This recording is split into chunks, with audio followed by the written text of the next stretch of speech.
What is good, NIO family? It's Rey-Jay back with another video, and in this one I'm going to be talking about the one and only NIO stock and what you should be looking after for the future. I'm also going to break down what's going on in the markets and how this may affect NIO going forward because we just had the FOMC meeting. So I'm going to talk about why this was so important and some of the biggest points that Jerome Powell just made that are going to affect NIO, the SPY, the Nasdaq, Tesla, and the market going forward. Now, before I break anything down about what Powell said, how this may affect NIO, I do have to mention a couple of things before starting. Personally, I'm not a financial planner. Don't take any of this as financial advice whatsoever.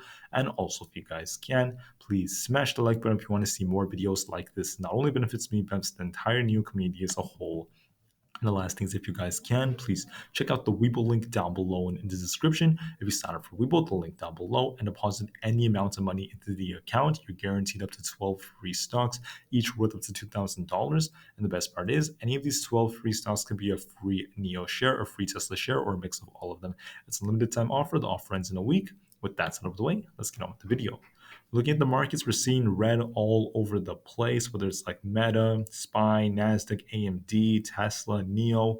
The VIX is also kind of red right now, but the whole market is starting to take a bit of a hit. And this is why I consider this a big warning for the future. So what's going on? Why is the market starting to actually crash the way it is? Why is the SPY kind of like breaking below these key support zones and slowly coming down again and again?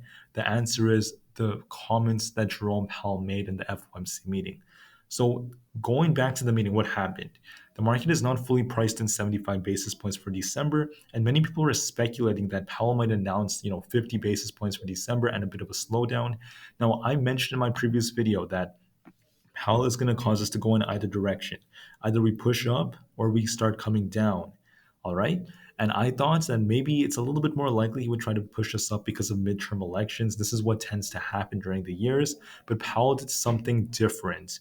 He does not care that there are midterm elections. He actually just said what he deemed to be the truth. I consider that commendable.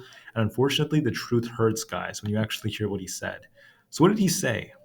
What were his biggest claims? Powell mentioned that the Fed is committed to fighting inflation. He also mentioned that the labor force participation rate is still incredibly high. That's despite the decreasing jobs data, it's still higher than expected. He also mentioned that the war that happened created additional upwards pressure on inflation, and without price stability, there will be no sustained labor market. Now, he also mentioned that there's going to be more restrictive policy coming. They just raised rates by 75 basis points and they're going to reduce the size of their balance sheets. He also mentioned that more increases will be appropriate.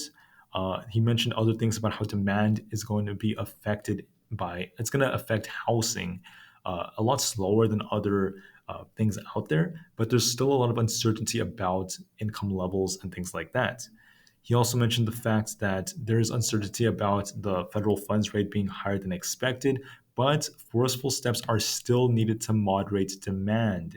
All right. He mentioned that there's uncertainty about December. So he basically killed the notion that, they're going to start pivoting or getting ready to pivot in December. But he mentioned that it could happen in December or it may happen during the first month of January, the first month of 2023. It's just that we don't know. That's what he basically said. But he also mentioned the fact that they're not going to be like overly aggressive at the same time. They have to be very careful with that. But they don't truly know, okay, what they're going to do for December. He did say other things though that were not as good for the markets. He mentioned that inflation is still high and they're going to need more forward-looking forecasts.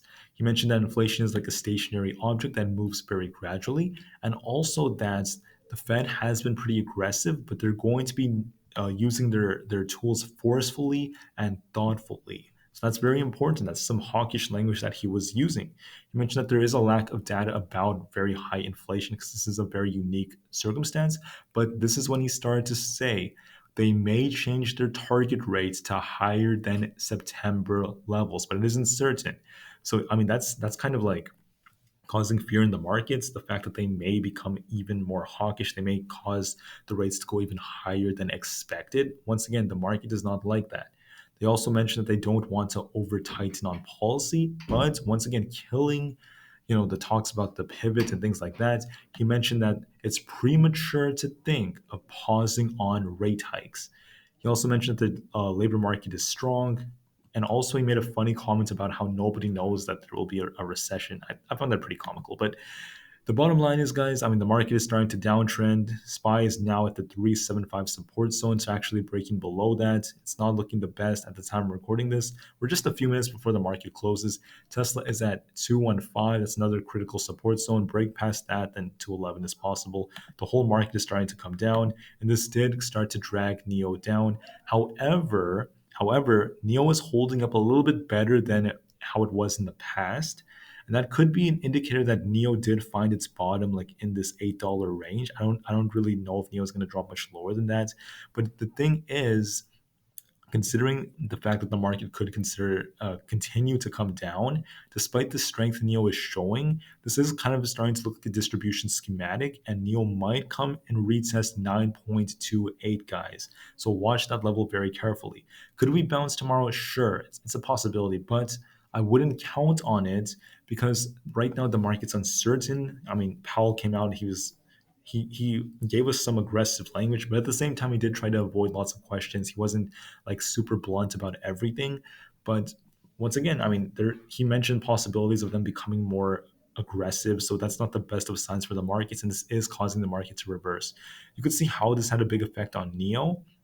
NIO did come to this like $10 range like I thought it would, but then the question of it continuing, I mentioned that like once NIO pushes up approaching FOMC like right here, I mentioned that we'd either like continue pushing up if Powell allowed it, or we'd see a big drop. Even though like a lot of people thought we could see a big push up, we ended up getting the opposite, guys, and the market's just not looking that good. SPY is retesting 375. There's no guarantee it's even going to hold that. That in turn is going to cause, it's going to be correlated with the QQQ. I want to talk about the QQQ real quick. On the QQQ, right, this is basically correlated with the NASDAQ. We just broke support at 266. That's not a good sign.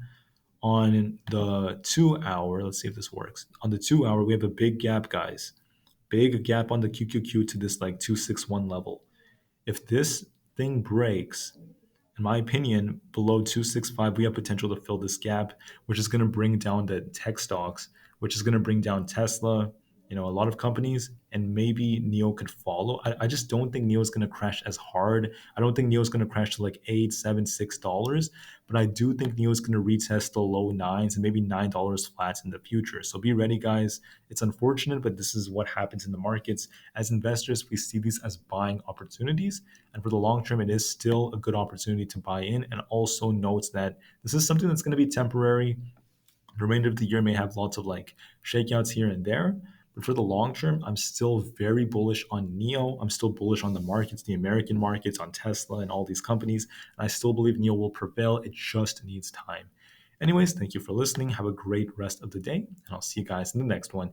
NIO to the moon, because the long-term future is still incredibly bright because of fundamentals in this company. But for the short term, there may be a little bit of pain, guys, so be ready. Thank you. Have a good one, and peace out.